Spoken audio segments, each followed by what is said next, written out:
I sat quietly in the plush leather chair of the CEO's office, the afternoon sun glinting off the sprawling city skyline behind me. Across the vast mahogany desk, a young woman fidgeted with her presentation, her voice trembling slightly as she pleaded for a last-minute investment to save her failing online boutique. She didn't recognize me. She had no idea she was begging for a lifeline from the mother-in-law whose most precious keepsake she had stolen and sold for what amounted to pocket change. Her name was Jessica, and she was my son's wife. She thought she was pitching to a stranger, a powerful investor she'd spent weeks trying to meet, but she was really auditioning for my forgiveness, a role she was about to fail spectacularly. You're probably wondering how the woman who broke my heart ended up on her knees, figuratively speaking, begging me for money. To understand that, you have to understand the locket she sold, and more importantly, the man who bought it and returned it to me. It all started 6 months ago, at what was supposed to be a happy family dinner. It was the anniversary of my husband's passing, a day that was always difficult for me. My son, Mark, and his wife, Jessica, insisted on taking me out to a fancy restaurant, a gesture that seemed kind on the surface, but was really just an excuse for them to be seen at the newest, most expensive place in town. Mark was always the golden child. From the moment he was born, my husband and I had doted on him, given him everything we could, and perhaps more than we should have. He grew up believing the world owed him a certain lifestyle, and he married a woman who felt the exact same way. Jessica was a master of passive aggression, wrapping her insults in a cloak of feigned concern. "Oh, Elaine," she'd say, looking at my simple dress, "you really should let me take you shopping. We need to get you into something more current." She spoke as if my life had ended when my husband's did, as if I were a relic to be dusted off for family occasions. That night, she was particularly smug, showing off a new designer handbag that Mark had bought her. "It cost a fortune," she bragged, "but Mark says I'm worth it." I just smiled and nodded, holding my tongue as I always did for the sake of peace. Little did I know, she had already paid for that handbag with a piece of my soul. The dinner ended as they always did, with them dropping me off at my quiet, empty house. That night, the silence felt heavier than usual. I walked into my bedroom, the scent of my late husband David's cologne still faintly clinging to the cedar chest in the corner. On difficult days, I had a small ritual. I would open my jewelry box, a simple wooden one David had made for me in his workshop, and take out the locket. It wasn't gold or studded with diamonds. It was a simple sterling silver oval, slightly worn from the years I'd worn it close to my heart. He gave it to me on our 10th anniversary. Inside were 2 tiny, faded photographs, one of us on our wedding day, young and full of foolish dreams, and another of our son Mark as a baby, his toothless grin a perfect copy of his father's. The locket was my last tangible piece of David. It was the anchor that held me steady in the lonely sea of widowhood. I reached for the jewelry box on my dresser, my fingers anticipating the familiar, cool smoothness of the silver. I opened the lid. The velvet lining was there. The few pairs of earrings I owned were in their place, but the small indentation where the locket always rested was empty. My breath caught in my throat. It wasn't possible. I never took it out of the house, especially not to a restaurant. I tipped the box over, my hands shaking as I emptied its contents onto my bedspread. Nothing. A cold wave of panic washed over me. I frantically searched the dresser, the nightstand, the bathroom counter. My heart pounded against my ribs as I retraced my steps, looking under cushions, in jacket pockets, everywhere I could think of. Then a memory surfaced, sharp and sickening. Jessica had come over last week, insisting she wanted to help me declutter. She had spent nearly an hour in my bedroom alone while I made us tea, supposedly sorting through some old clothes for donation. I remembered her coming out of the room, looking unusually pleased with herself. And I remembered the dinner, the new handbag, the casual way she talked about its exorbitant price. The pieces clicked into place with a horrifying certainty. I sank onto my bed, the world tilting on its axis. She couldn't have. She wouldn't. I immediately picked up the phone and called my son, my voice trembling as I tried to explain. "Mark, honey, I'm so sorry to bother you so late," I began, trying to keep my voice steady. "I seem to have misplaced something very important. It's the locket your father gave me. I can't find it anywhere. I was just wondering, when Jessica was here last week, do you think she might have put it somewhere for safekeeping while she was cleaning?" I was trying to give her an out, a way for this to be a simple misunderstanding, but the response that came through the phone was cold and sharp. "Mum, what are you talking about?" Mark sighed, his tone dripping with annoyance. "You lose things all the time. Why are you calling me about this? And why would you bring Jessica into it?" "I'm not blaming her," I said softly, though the accusation was lodged in my throat. "I just thought she might have moved it. She was the only other person in my bedroom." The line went silent for a moment, and I could hear him whispering to Jessica in the background. When he came back on, his voice had an edge of steel. "Mom, this is ridiculous. Jessica is right here and she's very upset. You can't just accuse her of stealing. You know, you haven't been the same since Dad died. Your memory isn't what it used to be. You probably put it in a coat pocket and forgot." His words were like tiny, sharp daggers. He was weaponizing my grief against me, painting me as a confused old woman. Then I heard Jessica's voice, syrupy sweet and full of false concern. "Elaine, are you okay? I would never, ever touch your locket. I know how much it means to you.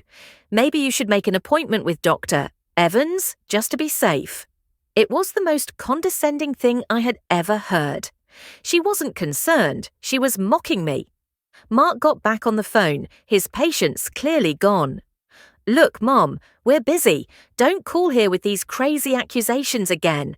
It's just a piece of old junk anyway. Get over it." And then he hung up. I stared at the silent phone in my hand. He had called his father's last gift to me old junk.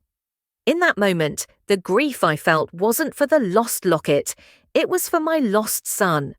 The warmth in my heart for him turned to ice. They had not only stolen my past, they had declared war on my present.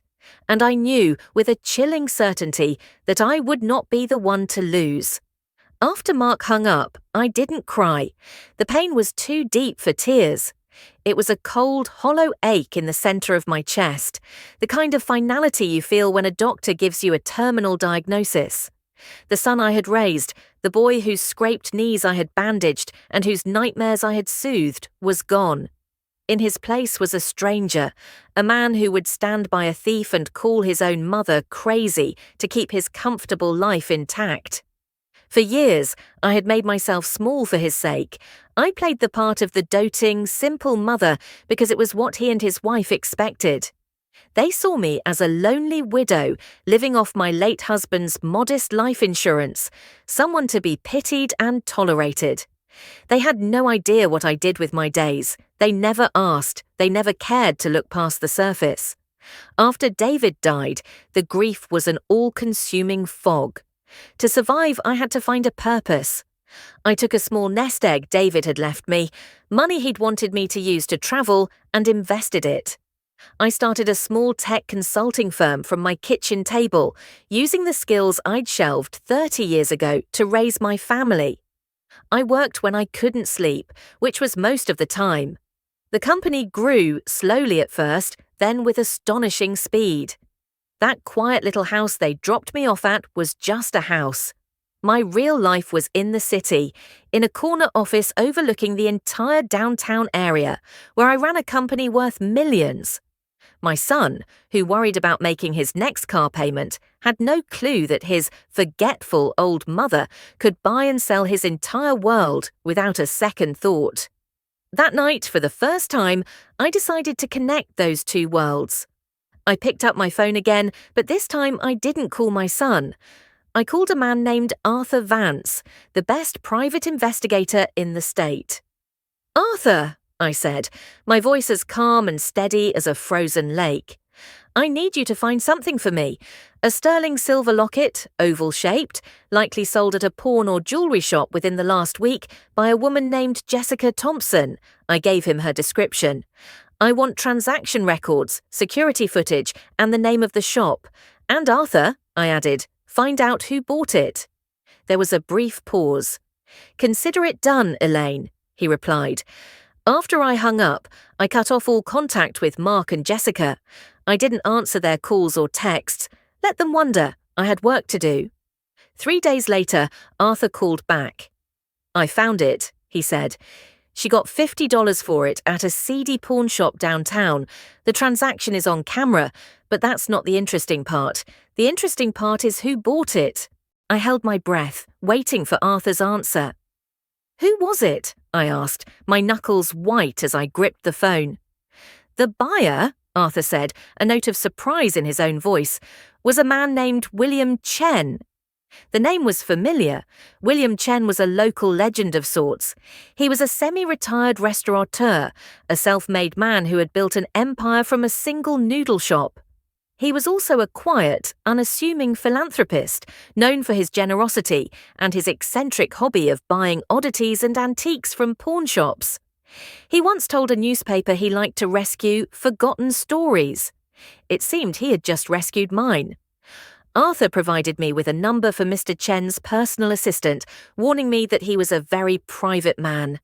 I thanked him and hung up, my mind racing. For the first time in days, a flicker of hope ignited within me. I didn't wait. I called the number immediately, and a polite young woman answered. I explained, simply and honestly, who I was, and that I believed Mr. Chen had purchased an item of immense personal value to me. I was prepared to offer him 5 times what he paid for it. I expected to be vetted, to be put on a waiting list, but the assistant just asked me to hold. A minute later, a calm, gentle voice came on the line. Mrs. Thompson, this is William Chen. Please tell me about your locket. I told him everything. Not about the theft, but about David, about our life together, about the 2 tiny pictures inside. I told him it was the last piece of my husband I had left. He listened patiently, without interruption. When I finished, there was a respectful silence. Mrs. Thompson, he said softly, an object of such value cannot be bought or sold. Its worth is measured in love, not in dollars. I would be honored to return it to you. Please keep your money. He refused any form of payment and instead invited me to have tea at his flagship restaurant the following morning. When I arrived, he was waiting. He was an older gentleman with kind eyes and a warm smile. He didn't say much, but simply slid a small, velvet-lined box across the table. I opened it, and there it was, my locket. Seeing it again, safe and unharmed, felt like I could finally breathe after being held underwater. Tears streamed down my face, tears of relief, not of sorrow. After I composed myself, I found the courage to tell him the whole story about Jessica, my son, and their cruel dismissal. He listened, his expression hardening. The heartless, he said finally, only understand the language of consequences.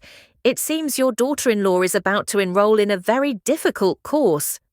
Mr. Chen's words hung in the air, a promise of something I hadn't yet dared to hope for, justice. What do you have in mind? I asked, my voice barely a whisper. He took a sip of his tea, his eyes thoughtful. People like your daughter-in-law, he began, worship at the altar of money and status. They believe these things are the ultimate measure of a person's worth. So, to teach them a lesson, you must speak to them in the only language they understand. He leaned forward slightly. You mentioned she runs an online boutique. Tell me about it.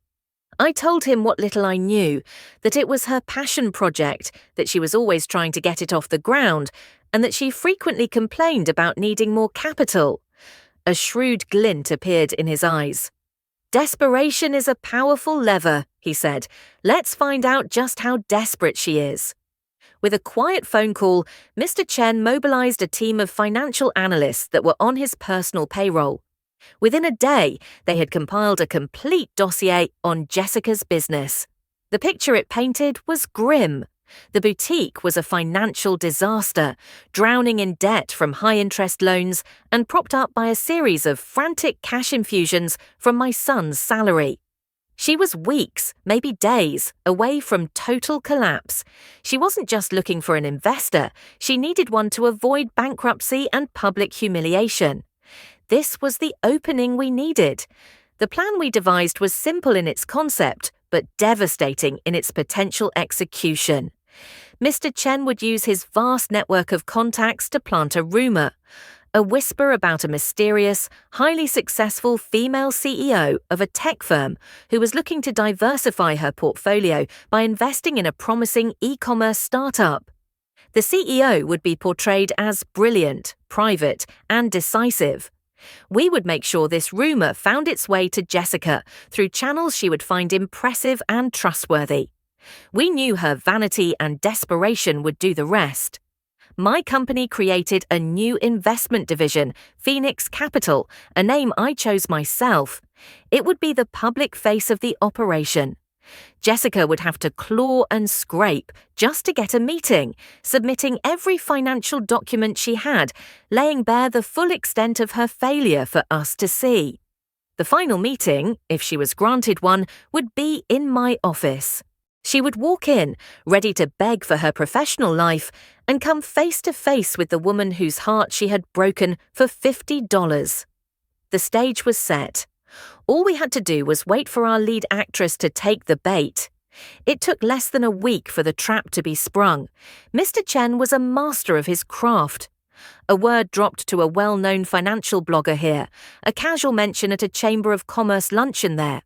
Soon, the city's small business community was buzzing with talk of Phoenix Capital and its mysterious visionary CEO. Just as we predicted, Jessica swallowed the bait whole. I was in a board meeting when my assistant handed me a note. On it were 3 simple words: "She's in the system." Jessica had submitted a desperate, rambling proposal filled with typos and wildly optimistic financial projections that our analysts had dismantled in under an hour. It was the work of an amateur playing dress-up as a businesswoman. For the next 2 weeks, my team put her through hell. We made her feel like she was being seriously vetted, that she was a real contender. We requested mountains of paperwork, audited financial statements she didn't have, detailed supply chain logistics she couldn't produce, a 5-year growth plan she clearly invented overnight. Each document she submitted painted a clearer picture of her incompetence and her staggering debt. We saw the credit card bills, the loans from Mark's retirement account, the frantic juggling of payments. It was a monument to their shared delusion of a life they couldn't afford. During this time, I received a single text from my son. It didn't ask how I was. It didn't mention the locket. It was a blunt 4-word demand. "Mum, I need money." I deleted it without replying. He had no idea his wife was simultaneously trying to secure a massive investment from a company I owned, a bailout that would likely come from the very funds he was demanding. The irony was suffocating. Finally, after making her wait and worry for what must have felt like an eternity, we decided it was time. I instructed my assistant to schedule the final meeting. The report I received of the phone call was telling. Jessica was apparently breathless with excitement, gushing about how this investment was going to change everything and prove all her doubters wrong. She believed she had won. She was on the cusp of the validation she craved more than anything. The day of the meeting arrived. I sat at my large mahogany desk, the one that overlooked the entire city. The locket, my locket, was not in a box. I wore it, its cool silver resting against my skin, hidden just beneath my blouse. It was a silent reminder of what this was all about. At precisely 3 p.m., the intercom on my desk buzzed. "Mum," my assistant's voice came through, "Ms. Jessica Thompson is here to see you." I took a long, slow breath, the calmest I had felt in months. "Send her in." The door opened and Jessica walked in. She was dressed in what was clearly her best attempt at a power suit, but she looked small and out of place in the cavernous office. Her eyes darted around, taking in the floor-to-ceiling windows, the expensive art on the walls, and finally, me. She smiled a nervous, rehearsed smile, her eyes filled with a mixture of awe and naked ambition. There was not a flicker of recognition. To her, I was a stranger, a formidable obstacle to be charmed, a walking bank account to be flattered. She saw the power, the wealth, the status she craved, but she didn't see the woman she had dismissed as a forgetful, grieving widow. I gestured to the chair opposite my desk. "Miss Thompson, please have a seat. You may begin when you're ready." She launched into her pitch. It was a pathetic performance, a string of empty jargon and fabricated successes. She spoke of brand synergy and leveraging social platforms, while I reviewed the file on my desk that showed her business had a net worth of negative $60,000. I let her talk for 10 minutes, watching as she spun a fantasy of a thriving boutique on the verge of becoming a national brand. She was a good liar, I had to give her that. She was animated and passionate, completely lost in her own fiction. Finally, she got to the end, her voice trembling with manufactured emotion. And so, with a modest investment of $500,000, we can scale our operations and capture a significant market share. I know we can do it. I closed the file in front of me with a soft final thud. "That's enough," I said, my voice quiet but cutting through her performance like glass. She blinked, confused by the interruption. I stood up and walked slowly around the desk, stopping directly in front of her. The closer I got, the more her confident smile faltered. A flicker of doubt, of confusion, crossed her face. "You have a lot of ambition, Jessica. I'll give you that," I said calmly, "but you lack a fundamental understanding of value." It was then that I reached up and pulled the silver chain from beneath my blouse. The locket swung gently in the air between us, catching the light from the window. "For instance," I continued, my voice dropping to an icy whisper, "you sold your only real asset for $50. Her face went pale. The blood drained from it so fast I thought she might faint. Her mouth opened and closed, but no sound came out. The mask of the confident entrepreneur shattered, revealing the cheap, desperate thief underneath. "Elaine," she stammered, her voice a horrified croak. The game was over. Jessica crumbled. The excuses came tumbling out, a pathetic torrent of lies and blame. She was desperate. The bills were piling up. Mark was stressed about money. She was going to pay me back. She swore she was. I held up a hand, and she fell silent. "I have a file on my desk that shows every dollar you and my son have spent for the past 2 years, I said, my voice devoid of emotion. "I have a high-definition video of you at the pawnshop counter. I have a sworn statement from the owner. You didn't fall on hard times, Jessica. You are a thief, and you married a man who was willing to call his own mother a liar to protect you. There is a difference." I pressed the intercom. "Maria, please show Ms. Thompson out. Her meeting is over." Jessica was sobbing as my assistant gently but firmly guided her out of my office, out of my building, and out of my life. That evening, just as I knew he would, Mark came to my house. He didn't knock. He pounded on the door, his rage palpable even through the solid oak. When I opened it, his face was twisted with fury. "How could you?" he spat. "You humiliated her. You set her up. You have all this money and you couldn't just help us? You had to ruin us instead." He still didn't get it. He wasn't angry that his wife was a thief. He was angry that I had caught her. "I didn't set anyone up, Mark," I replied, my voice as calm as a winter morning. "I simply built a mirror and held it up to the two of you. You are the ones who showed me what was inside. You had a choice. When I called you heartbroken, you could have shown a shred of compassion. You could have defended your father's memory. Instead, you defended her crime. You called my most precious possession old junk. You dismissed me. I looked my son in the eye, the golden child I had loved so fiercely, and I no longer saw him. I saw a weak, greedy stranger. The life you and Jessica built is a house of cards, and it was always going to fall. All I did was refuse to be the foundation you built it on. I told him then that he was no longer my heir, that every cent I had would be going to charity upon my death. You wanted a life without my interference, I said, opening the door wider to gesture him out. Now you have it. For the first time, he looked truly terrified. The reality of his choices finally hit him. I didn't wait for him to speak. I simply closed the door, turned the deadbolt, and walked away. The pounding started again, followed by pleading, but I didn't listen. My house was finally quiet.